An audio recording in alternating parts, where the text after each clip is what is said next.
Good evening, everyone.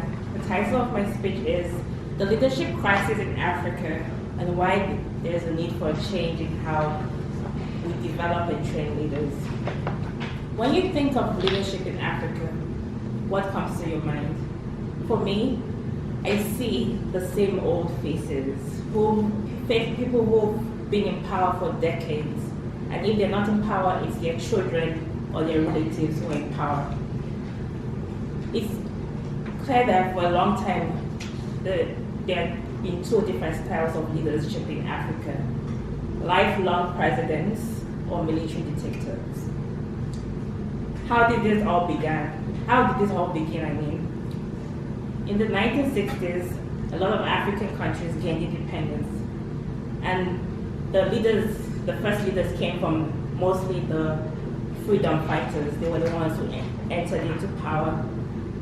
They were the heroes, but they made a mistake of staying too long in power, because the thing is, power is very enticing and people feel like they have to stay in power to continue to do good for their people. And so what happened is that a lot of African leaders stayed in power for up to 20 years or more. In places like Zambia, like for example, there was Kenneth Kaunda who stayed for 20 years, and then there was Banda who stayed for 20 more years in Malawi, and then in other countries there were military dictators who took over in Ghana and Nigeria, and military leaders would come in and go out and due to coups that happened over time. And this continued from 1960s up to the 1990s, when a new wave of independence came with multi-party democracy. And this meant that there were a new breed of leaders that came into power. These were leaders who changed the status quo of how people ruled in Africa. So that meant that the one-party state went away, and there were more candidates, and the people actually had the freedom and the right to choose who would lead them. However, this good times did not last long. This is simply because the leaders came into power, and following the paths of their forebears also ended up staying long.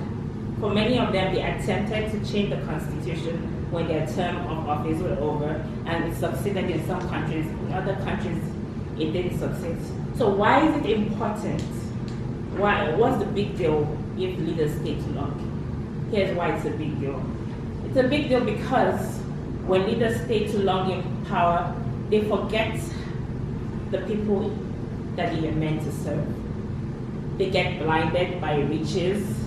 They start accumulating wealth for themselves and their families, and they forget the people they're there to serve. And this means that it's the same kind of people, the same group of people who are making the same policies. And that means innovation does not take place, creativity does not take place, development does not take place. And Africa is actually a land full of opportunities and full of intelligent people, full of innovations and creativity. In fact, Africa has one of the largest youthful population. And young people are full of ideas, innovation, and energy and passion. So why is it that they're not coming into power? It's because they're marginalized and kept at bay. And so what happens is they fail to get the skills they need to take after those who are in power. And so what happens when those people in power either die or leave? People come into power, but they don't have the skills as required to do the job. And this is where people like me and you can make a difference, because we have the skills, we have leadership skills, we have a global mindset, and we can train the young people of Africa to stop the cycle of leadership we have at the moment and actually become leaders that make a difference. Leaders who can come into power, make a difference, go and train those coming behind them, and leave the seat for other people. Thank you very much.